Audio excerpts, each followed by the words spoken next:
Many of my students have tough home lives. One student, Malik, has 10 brothers and sisters and a wonderful mother who comes to school at least 3 times a week. Malik has a great personality and a true desire to learn. His mood is very obvious by the way he walks into class.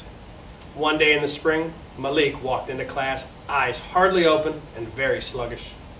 He sat down and immediately put his head down for a nap. I asked him to come to my desk.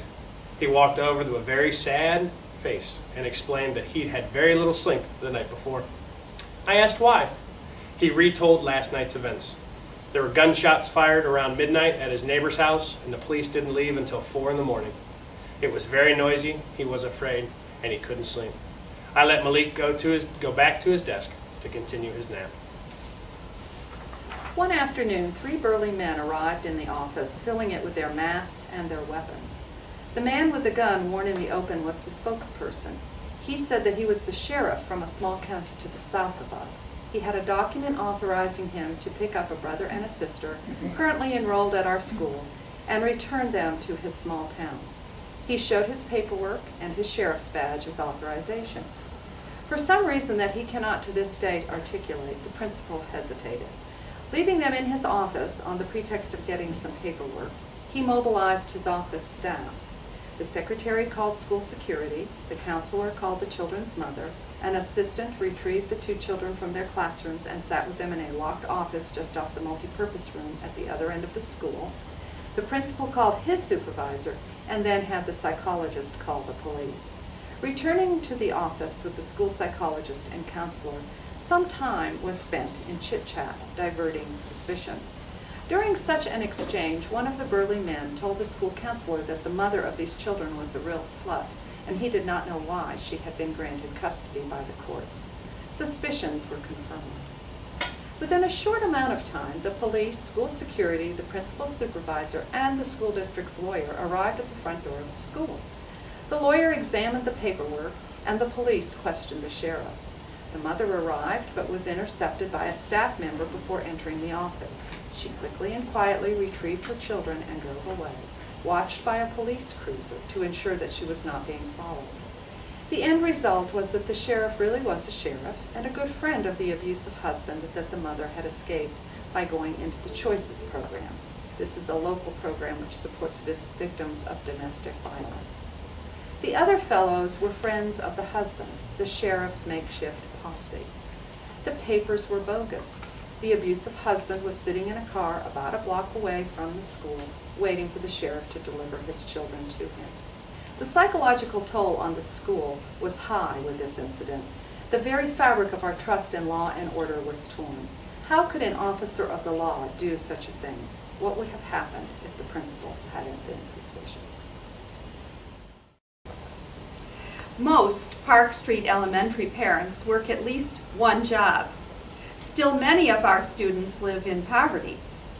Few working parents have the luxury of health benefits or personal leave for school conferences or sick days. For example, Jeremiah's mother worked in a nursing home to support her 2 children, herself, and a car that sometimes ran. Jeremiah was diagnosed with attention deficit disorder due to his inability to control his impulsivity, follow directions, or to complete class assignments. Since Jeremiah's mother had no way to pay for monthly doctor visits or medication, she was often interrupted at work by phone calls from the school. She had already lost at least one job because she had to leave work when Jeremiah became unmanageable in school. In such cases, the school tries to link the family with government-funded insurance.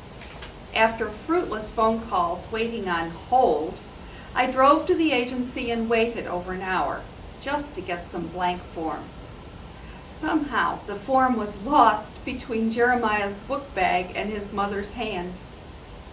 Always tired, never caught up, and embarrassed at her circumstances, his mother never did make it in to pick up another form. After school, I delivered Jeremiah and the form directly into his mother's hands. It took weeks for her to gather the birth certificate, Social Security cards, and proof of income to complete the application. As in kindergarten, Jeremiah was still unable to focus on tasks, retain basic sight words, or follow directions, which led to frustrated outbursts and tantrums. Several phone calls established that the agency had lost the application. A third form was secured, completed, and delivered. In the meantime, his class was disrupted, his self-image damaged, and his teacher's professional skills will be doubted. Once treated, Jeremiah made great progress, and his mother was able to keep her job. Universal health insurance for children would save the counselor, the teacher, the parent, and the child hours of unnecessary frustration and wasted resources. Instead, the parent, the child, and the school are judged deficient. This year, the district's mandated reading program removed most of my students for 2 hours each morning, and by November, I felt I did not know my students in the way I wanted. One day, I decided to eat lunch with 4 of my students. 3 of them finished early and went to the playground to play.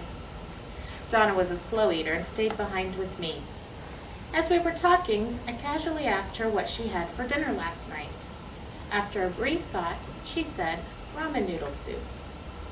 She and her mom had gone to her aunt's house to make the soup because they didn't have any water at her house. A rush of thoughts went through my mind. If they didn't have any water, how did they wash? What did they drink? How did they flush their toilet? I asked Donna, if you don't have any water at home, what do? Donna responded matter-of-factly, we take our garbage can to my uncle's house and he fills it with water for us. My students' lives are so different from mine. I realized why a student might come to school tired or without his or her homework. Clearly, my students have daily challenges I have never had to consider.